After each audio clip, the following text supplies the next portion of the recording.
கிராமத்து பாரம்பரியம் நேயர்கள் அனைவருக்கும் அன்பான வணக்கம். சூரசம்ஹாரம் விரதம் மொத்தம் இந்த கந்த சஷ்டி விரதம் 7 நாட்கள் இருப்பாங்க. 7 நாட்கள் தான் கண்டிப்பாக இருக்கணும். அப்படி இல்லை, அந்த ஆறு நாட்கள் இருக்கக்கூடாது. ஏன்னா சூரசம்ஹாரம் முடிஞ்சு மறுநாள் வள்ளி தேவசேனா திருமணம் முடிகிற வரைக்கும் மறுநாள் வரைக்கும் விரதம் 7 நாள். அந்த திருமணம் முடிகிற அந்த 7ஆவது நாள் வரைக்கும் விரதம் இருக்கணும். அப்படி இருந்தால் 6 நாட்கள் இருக்கக்கூடாது. அப்படி இல்லை, இப்போ நம்மளால் விரதம் இருக்க முடியலை அப்படின்னா 6 நாட்கள் விரதம் இருக்க முடியலை. ஏன்னா சில பேர் 6 நாட்கள் சாப்பிடாம எல்லாம் விரதம் இருக்க முடியாது. கந்த சஷ்டி விரதம் சாப்பிடாம இருக்கணும். பழம் பால் மட்டும் சாப்பிட்டுட்டு இருக்கலாம். அப்புறம் இல்லை, ஒரு வேளை சாப்பிட்டுட்டு கூட விரதம் இருக்கலாம். அதுமாரி 7 நாட்களுமே தொடர்ந்து என்னால் இருக்க முடியலை அப்படின்னு நினச்சா இந்த மகா கந்த சஷ்டி, அதாவது சூரசம்ஹாரம் நடக்கிற அன்னைக்கு அந்த விரதம் இருக்கலாம். ஏன்னா சில பேர் நிறைய இடத்துக்குலாம் போவாங்க. போகிறப்ப நான் கந்த சஷ்டி விரதம் இருக்கிறேன், இந்த கந்த சஷ்டி விரதம் இருந்தால் இப்படியெல்லாம் இவ்வளோ பலன் கிடைக்கும் அப்படின்னு சொல்கிறத பார்த்துட்டு அடுத்தவங்களுக்கு என்னென்னா மனசு கொஞ்சம் கஷ்டமாக இருக்கும். ஐயோ, இவ்வளோ பலன் கிடைக்குமா, இந்த விரதத்தை நம்ம இருக்காமல் விட்டுட்டோமே அப்படிலாம் நினைப்பாங்க. அந்த மாதிரியெல்லாம் நினைக்கவே வேண்டியதில் கவலைப்பட தேவையில்லை. ஏன்னா இந்த சூரசம்ஹார விரதம் இருந்தால் அந்த அத்தனை நாள், அதாவது 1 வருஷம் கந்த சஷ்டி பலன் இருந்த விரதம் இருந்த அந்த பலன் கிடைக்கும். அதனால் நம்ம 6 நாள் இருக்கிற தவறிட்டோமே விட்டுட்டோமே அப்படின்னு நம்ம கவலைப்பட தேவையில்லை. அந்த சூரசம்ஹாரம் நடக்கிற அன்னைக்கு, அதாவது அக்டோபர் மாதம் 27ஆம் தேதி, அதாவது இந்த வருஷம் 2025 வருஷம் அக்டோபர் மாதம் 27ஆம் தேதி, அதாவது நாளைக்கு திங்கட்கிழமை அன்னைக்கு அந்த ஒரு நாள் மட்டும் அந்த விரதத்தை இருக்கலாம். அப்படின்னா எப்படி இருக்கணும்னா, முதல் நாளே வீடெல்லாம் சுத்தம் பண்ணி ஃபோட்டோலாம் தொடச்சி பொட்டெல்லாம் வச்சுட்டு எல்லாம் ரெடி பண்ணி வச்சுட்டு காலையில் அதிகாலையிலேயே பிரம்ம முகூர்த்தத்திலே இருந்து குளிச்சுட்டு விளக்கு போடணும். விளக்கு போட்டு, அதாவது அந்த முருகப்பெருமானுடைய படம் இருந்துச்சுன்னா அந்த படத்தை எடுத்து வச்சு அதுக்கு மாலையெல்லாம் போட்டு விளக்கேற்றி வைக்கணும்.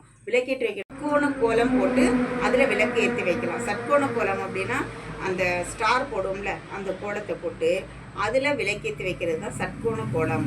அதில் விளக்கேற்றி வச்சு நம்ம சாமி கும்பிடலாம்.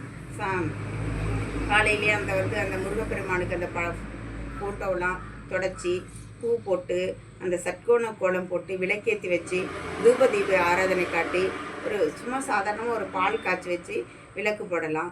அந்த பால் பழம் மட்டும் சாப்பிட்டுட்டு அன்னைக்கு பூராவுமே சாப்பிடாம விரதம் இருந்து நம்ம ஒரு நாள் விரதம் இருந்து அந்த கந்த சஷ்டி முழுக்க அந்த இருந்த பலனை நம்ம பெறலாம்.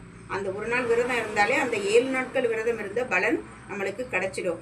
அது பால் காய்ச்சி வச்சு சாம்பிராணி போடலாம்.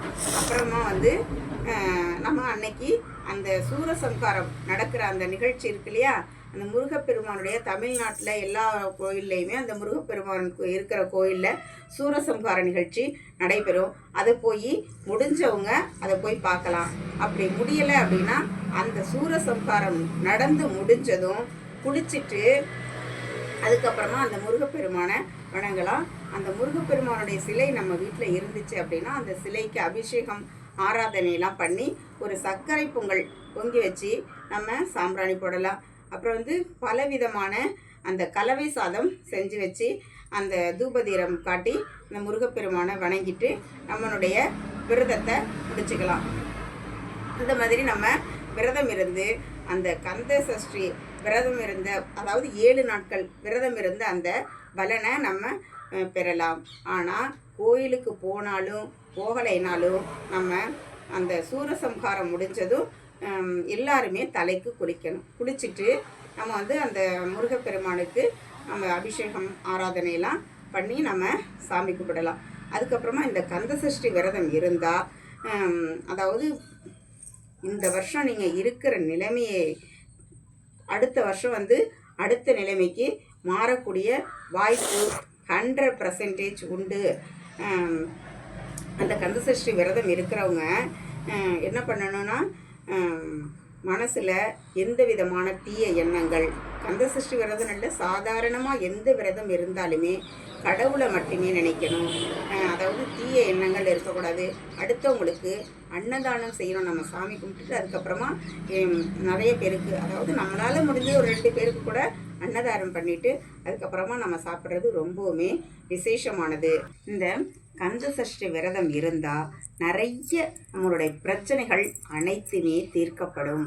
நம்ம ஏதாவது என்னென்னா கடன் பிரச்சனைங்கிறது தான் இப்போ இந்த உலகத்தில் பெரிய பிரச்சனையாக இருக்குது. அந்த கடன் பிரச்சனை அதிகமாக இருக்கிறவங்க இந்த கந்த சஷ்டி விரதத்தை இருந்தால் நிச்சயமாக அந்த கடன் பிரச்சனைக்கு ஒரு தீர்வு கிடைக்கும். அதாவது தீர்வு கிடைக்கும். நம்ம கந்த சஷ்டி விரதத்தை மட்டும் வந்துட்டு நம்மளுக்கு ஐயோ விரதம் இருந்துட்டோம் நம்மளுக்கு கடன் பிரச்சனைலாம் தீர்ந்துடும் அப்படின்னு நினைக்கக்கூடாது.